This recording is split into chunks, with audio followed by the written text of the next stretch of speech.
The moment the leather-bound bill folder landed in front of me, the entire restaurant seemed to tilt.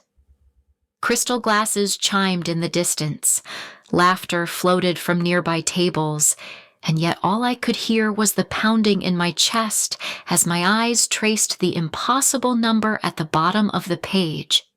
$8,200, and not a single familiar face left at the table.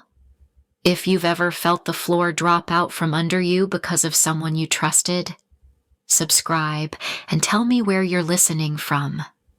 These stories are more common than most of us admit. I remember gripping the edge of the table, trying to steady my breathing as a cold wave of disbelief washed over me, wondering how I had let myself walk straight into this moment. Let me show you how it all began. I remember sitting there, staring at that slip of paper as if it were some kind of trap door opening under my feet. The waiter laid it down so gently, almost apologetically, but the moment I saw the total, $8,200, my whole body went cold. The noise of the restaurant, all the soft laughter and clinking glasses around me, suddenly felt miles away, like it belonged to another world I had accidentally wandered into. What hit me even harder was the empty chair beside me and the quiet realization that no one was coming back to fill it. I kept looking around, hoping I had misunderstood, hoping I would see a familiar face waving me over from the lobby or walking back from the restroom, but the truth settled in with a slow, sinking heaviness. I had been left there, abandoned. The people I walked in with had slipped out, one by one, until I was the only one left sitting at that oversized table, pretending everything was fine while my chest tightened. There was a moment when I felt myself hovering between disbelief and humiliation, like I was watching it all happen to someone else. But it was me. My hands, trembling. My breath, catching. My heart, trying to understand how a night that was supposed to be about celebration had turned into this. Me alone, staring at a bill I had never agreed to carry. And as I sat there, stunned, a single question rose up inside me. How did I let myself get pulled into this? 3 days before that night, my life felt painfully ordinary. Most evenings were quiet, the kind of quiet that presses against your chest and reminds you just how small your world has become. I remember sitting at my kitchen table, letting the late afternoon light spill across the counter, trying to convince myself that the stillness didn't bother me as much as it actually did. And then my phone buzzed with a message from Mark. It felt so unexpected that for a moment, I just stared at his name, almost afraid to open it. When I finally did, the invitation felt like a warm hand reaching through the loneliness. He said he wanted me to come to a family dinner with him and Tracy, something he made sound thoughtful and simple. I remember sitting there, letting myself believe it was a sign that maybe our relationship was finding its way back to steadiness. I tried to ignore that quiet voice in me, the one that had learned to be cautious, because hope can be so much louder when you've been starved for it. Over the next couple of days, I caught myself moving differently around my apartment. I cleaned corners no one else would ever notice. I took extra care choosing what to wear, even though I knew no one had asked me to. There was this small, tentative excitement growing inside me, the kind that feels almost fragile. I kept imagining what it would be like to sit with my son, to feel included, to feel wanted. By the time I stood outside that restaurant, smoothing my jacket and steadying my breath, I had convinced myself that everything was going to be fine. I didn't realize then that the first cracks were already waiting for me just beyond those polished glass doors. When I walked into the restaurant that evening, the first thing that struck me was how bright everything felt. The white tablecloths, the polished floors, the soft music drifting through the air. It all should have made me feel welcomed. But instead, there was this sharp, unfamiliar tension sitting just beneath my skin. I told myself it was only nerves, that I was overthinking, but that excuse didn't last long. A hostess led me through the dining room, past small, intimate tables meant for 2 or 4, until we stopped at a long, oversized table set for a full group. I felt my stomach drop. It looked more like a table for a celebration I hadn't been prepared for. I kept waiting for it to make sense. Maybe Mark and Tracy were running late. Maybe her family had decided to join last minute. Maybe there was something I hadn't been told. But as I stood there, smoothing the front of my jacket, that first wave of unease tightened just a little more. I could feel eyes on me, polite, quick glances from nearby diners, the kind you give someone who looks like they've walked into the wrong place. When Tracy's family finally began to arrive, the energy around the table shifted again. They greeted each other with easy smiles and warm gestures, but when their attention landed on me, everything softened into something cooler, more distant. Not unkind, just careful, reserved, like I was a guest they hadn't asked to invite. I tried to blend in, to join the small conversations swirling around me, but every attempt felt like stepping into a space that wasn't really mine. As I took my seat, surrounded but somehow still alone, that sinking feeling settled deeper. Something was off. I could feel it, and I knew the night was only just beginning to unfold. The shift happened slowly, almost quietly, until I realized I was sitting in the middle of a celebration that somehow had nothing to do with me. At first, I tried to keep up, smiling when someone glanced my way, nodding along to stories I wasn't invited into. But each passing minute made it clearer that I was only there to fill a seat, not to belong. Tracy's family settled into the evening with an ease I didn't share. They waved down the server again and again, ordering rounds of cocktails with names I didn't recognize, appetizers stacked high with expensive ingredients, and entrees that sounded more like luxury statements than meals. I kept my menu folded in my lap longer than I should have, too aware of the prices, too aware of how casually everyone else seemed to ignore them. When I finally chose something simple, something modest, it only made me feel smaller. The more they indulged, the quieter I became. Their laughter rose and fell around me like a tide I couldn't wade into, and every time I tried to enter a conversation, the moment slipped past before I could find a place to land. I felt myself fading into the background of a night I had once hoped would bring us closer. There were small moments that stung more than they should have. The way Tracy's mother turned her body just enough to block me out of a group photo. The way her sister's eyes slid past me when she talked about future family events, speaking as if I wasn't even there. The way Mark barely met my gaze, acting like my presence was an afterthought he didn't want to explain.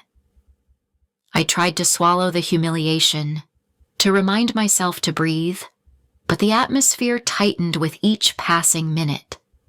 Something in the air felt off, too controlled, too intentional, as if everyone knew something I didn't. And somewhere deep inside, beneath the polite smiles and the careful small talk, a quiet dread began to settle. I could feel the night bending toward something I wasn't prepared for. The moment the bill arrived, the whole table seemed to exhale at once, an odd, collective release that made my stomach knot. The server placed the black folder near the center, close enough for anyone to reach, but somehow everyone pretended not to see it.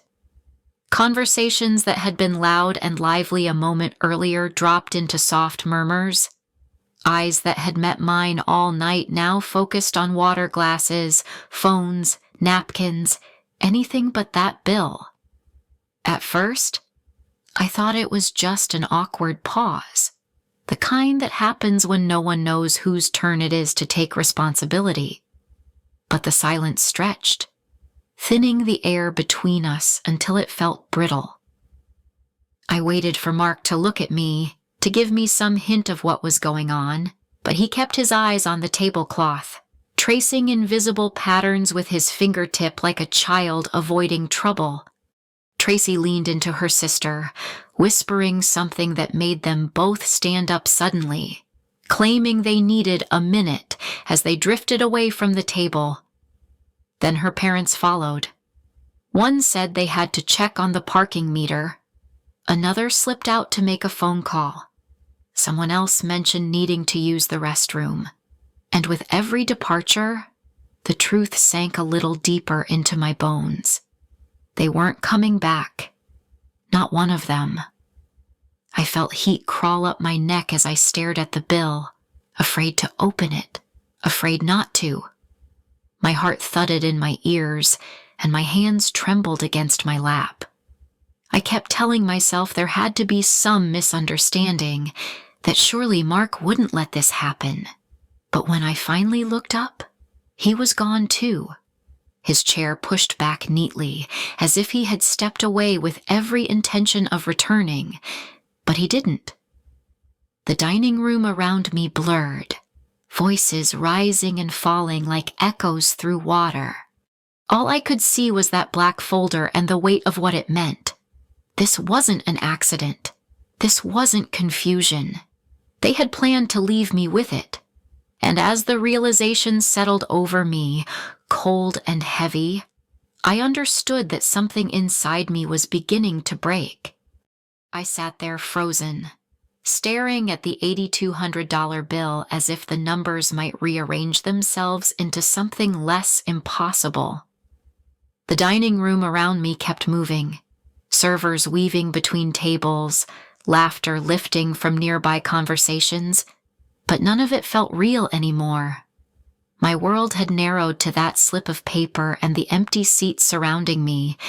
A part of me kept whispering that this couldn't be happening, that no one would leave their own mother like this. But another part, the quieter and more honest one, knew better. It had been happening in small ways for years. A heaviness spread through my chest, the kind that comes from a lifetime of bending just to keep the peace. I thought about the nights I worked late so Mark could have what he wanted, the birthdays I paid for when he couldn't, the emergencies that somehow always ended with me reaching into my savings. I had told myself it was love. That's what mothers do. But now, sitting alone at that expensive table, I realized how often love had been held over me like a debt I needed to repay. My throat tightened as humiliation mixed with something deeper, exhaustion so sharp it almost hollowed me out. I felt foolish, hurt, angry at myself for ignoring all the signs. But beneath the heartbreak, something else began to surface. A small, steady clarity that whispered I didn't have to keep living like this. I didn't have to keep shrinking to make room for everyone else. A calm I didn't expect settled over me. I folded the bill back into its holder and set it aside, letting the weight of it stay where it belonged. Then I pushed my chair back, stood up, and walked away from that table, and from the version of myself that had kept me sitting there for far too long. When I stepped out of the restaurant, the cool night air felt sharper than I expected, almost like it was trying to wake me fully from the fog I had been living in. I wrapped my arms around myself and started toward the sidewalk, only to notice a familiar car parked under a street lamp. Mark and Tracy were inside, their faces lit by the glow of the dashboard. Mark looked irritated, tapping the wheel like he was the one who had been wronged. Tracy sat stiffly beside him, arms crossed, her expression carved from the same impatience she had shown all evening. For a moment, I waited for the old reflex to kick in, the instinct to hurry over, to smooth things out, to make myself small so others could feel big. But nothing inside me moved in that direction. Instead, I felt something steady settle in my chest, something that told me I didn't need to walk toward that car ever again. I watched them from a distance, noticing how neither of them seemed concerned about me, only inconvenienced. It struck me then how many years I had spent trying to earn even a fraction of their consideration, and how little it had ever changed. So I turned away. I stepped farther down the sidewalk, pulled out my phone, and ordered a ride home. While I waited, I felt a kind of quiet settle over me, not peace exactly, but space, room to breathe. When the car arrived, I got in without looking back. The door closed, the city lights blurred past the window, and the silence wrapped around me as the first real step toward whatever comes next. The days after that night felt strangely hollow, as if the world had gone quiet around me. I moved through my apartment in a kind of gentle fog, noticing small things I had ignored for years, the stack of unopened mail on the counter, the thin layer of dust on the bookshelf, the silence that settled over everything once I turned off the television. It was the kind of silence that forced me to sit with myself, and that alone felt unfamiliar. Each morning, I made coffee and tried to focus on practical things. I looked through my bills, my bank account, the tiny routines that kept my life afloat. Even without paying that $8,200 trap of a dinner, money was tight. But for the first time, I let myself admit that fear out loud, at least in my own mind. I had spent so many years pretending I was fine for everyone else that I had forgotten what honesty felt like.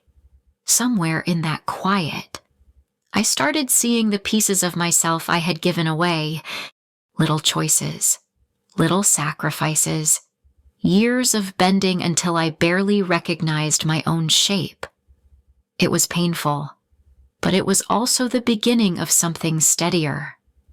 One afternoon, while walking to the small market near my building, I ran into Linda, a neighbor I usually only waved to. She paused, really looked at me, and asked how I was doing in a way that felt genuine. I found myself softening, letting a sliver of warmth in. It was such a small moment, but it felt like the first thread pulling me back into the world, right before everything shifted again with that unexpected knock at my door. The days had settled into a gentle rhythm, and for the first time in a long while, I felt the edges of my life softening. I was cleaning up the small table by the window when I heard the knock. It was sharp, impatient, and completely out of place in the quiet I had finally begun to trust. My stomach tightened, not with fear, but with recognition. I knew that knock. Before I even opened the door, I felt myself step back emotionally, as if bracing for a gust of cold air, and when I pulled it open, there he was. Mark, my son, but standing there like a stranger. His face flickered with something that looked almost like guilt, but his posture told the truth. He wasn't here to make things right. He was here because he wanted something. I let him speak without speaking. I watched the way his eyes darted past me, scanning the apartment like he was assessing what I owed him. And it hit me with a strange, quiet clarity. He expected justification. He wanted me to defend myself, to explain why I hadn't played the role he had assigned me, but I felt nothing but distance, clean, steady, undramatic distance. I didn't argue. I didn't crumble. I simply held the door, held my ground, and let the weight of my silence answer for me. When I finally closed it, gently but firmly, I felt a small, certain shift inside me. I knew then this wasn't over. The final reckoning was still ahead.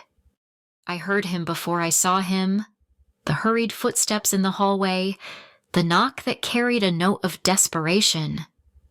When I opened the door, Mark stood there with a different kind of urgency in his eyes. Not remorse, not reflection, need. He looked at me the way someone looks at a resource they fear losing, and for a moment I simply observed him, as if seeing my own son through glass. The shift inside me was quiet but absolute. I listened to the way he framed his situation with guilt and pressure, how he tried to anchor his struggle to my responsibility.